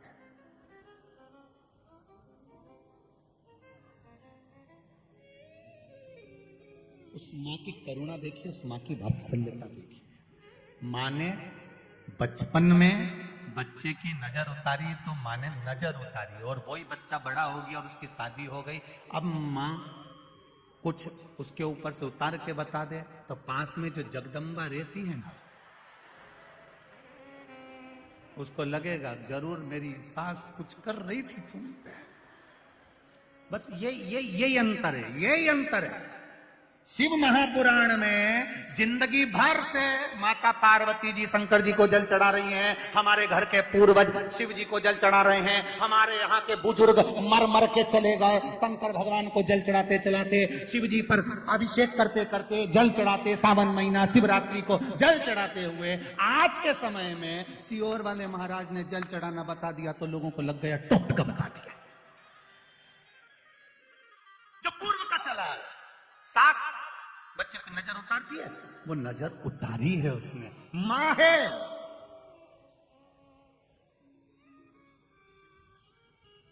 और वही नजर आज बहू आने के बाद अगर सास उतार दे तो उसकी निगाह में लग जाएगा इसने कुछ गलत करा होगा। गलत देखने वाले को गलत दिखता है। काला चश्मा लगाओगे तो कालिए ही नजर आओगे, पीला चश्मा लगाओगे तो पीले दिखोगे, नीला लगाओगे तो नीले दिखोगे। संत को संत नजर आता है, भगवंत को भगवंत नजर आता है, साधु को साधु नजर आता है, धर्मात्मा को धर्मात्मा नजर आता है, प्रपंची को प्रपंची और ढोंगी को ढोंगी नजर आता है, कामी को कामी नजर आता है, कपटी को कपटी नजर आता है। जिसका दिल जैसा होगा सामने वाला व्यक्ति वैसा नजर आएगा। आपकी दृष्टि पर असर, आप कैसे हो, आपकी सोच क्या है? कबाड़े की दुकान में कबाड़ा ही मिलेगा, कभी सोना चांदी नहीं मिल सकता। मत लिखा ही है, भंगार लिया, लोहा लिया, रद्दी लिया, कागज लिया, कूड़ा लिया, करकट लिया, ऐसे ना जाने कितने घूम रहे हैं जिनके दिमाग में दिन भर कूड़ा लिया, करकट। अब इनको इतनी अक्ल नहीं है कि हमारा इंदौर की रोज सवेरे सवेरे गाड़ियां तुम्हारे मोहल्ले में आती है, रोज गाना बजाती है, कचरे वाला आया, रोज कचरे वाली गाड़ी सुबह से आ रही है, एक ही बात कह रही है, गीला कचरा इसमें डालो, सूखा कचरा इसमें डालो। बोलो बोलो रे, बोले जी जी बोलो तो नहीं, सही है। 2 डब्बे रखे उनने, गीला कचरा इसमें डालो, सूखा कचरा इसमें डालो, गीला कचरा इसमें डालो, सूखा कचरा इसमें डालो। रोज कचरे की गाड़ी आ रही, सुबह सुबह से आकर कहती है कचरा कचरा की गाड़ी में डालो। वो हमको ज्ञान देती है कि देखो तुम्हारे दिमाग में और मन में ये 2 डब्बे हैं, इसमें कचरा मत रखना रे, उस कचरे की गाड़ी में पटक देना, अहंकार को दूर छोड़ देना, काम लोभ आसक्ति वासना तृष्णा दूर पटक दो अपने इस डस्टबिन। और किसी किसी ने तो अपने कान को भी कचरे का डब्बा बना रखा, कोई भी निंदा करता है डाले जाए, तो कान के ऊपर लिख दो ना डस्टबिन और नीचे लिख दो यूज मी। कोई निंदा करे सुनने बैठ गए, किसी ने कुछ बोला सुनने बैठ गए, कान थोड़ी ना कचरे का डब्बा बना कर नहीं सुनना। ना तो शिव की निंदा सुनना है और ना शिव की निंदा करना है। भगवान विष्णु जी ने शिव की निंदा सुनी थी तो घोड़े का मुंह लग गया था, नारद जी ने शिव जी की निंदा करी थी तो बंदर का मुंह लग गया था। हमें नहीं सुनना। निंदा करने वाले को एक बात लिखकर भेज दिया करो, तेरा क्या होगा रे कालिया, कर ले। आग लगे बस्ती में, ऐसी मस्ती में नहीं रहना, अपने जोरदार बढ़िया जूड़ा मुड़ा बांध के पेंसिल से लाइन माइन खींच कर डब्बे में। जिसको जितनी ज्यादा काली मिर्ची लगे उसको और लगा, और लगा, लगे तो लगे। तो खूब मस्ती में जीवन जियो, ये मस्ती दूसरी बार मिलेगी। अरे बोलो तो जमका है, कहीं नहीं मिले, अगली बार निपट ही जाएगी। और बाल भी अच्छा नहीं मिलेगा, कहीं का धोला बाल में पड़ी गई या रूसी वाले बाल में फंस गई ना तो निकल भी नहीं पाएगी। इसीलिए ये मनुष्य की जो देह मिली है इसको छोड़ना नहीं है, बहुत मस्त देह है, आनंद में मिली है, इतनी खुश होकर जिंदगी जियो कि जीवन में भगवान भी कहे कि तुझे दूसरी बार फिर जन्म दूंगा, फिर जन्म दूंगा, मानव का देह दूंगा। ऐसी मस्त जिंदगी जी।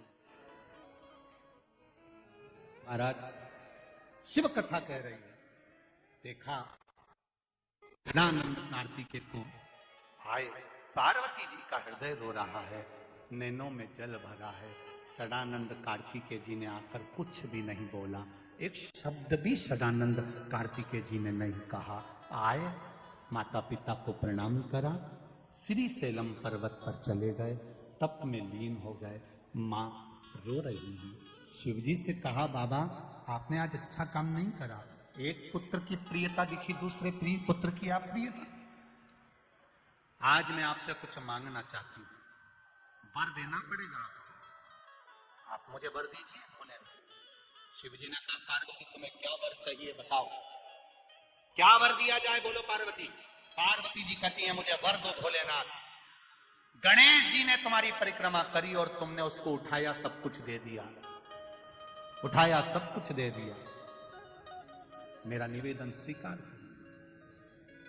गणेश जी ने परिक्रमा करी, आपने उठाया सब कुछ दे दिया, आज ये पार्वती आपसे वर मांगती है, आज के बाद आपकी कभी परिक्रमा नहीं हो, कभी परिक्रमा नहीं।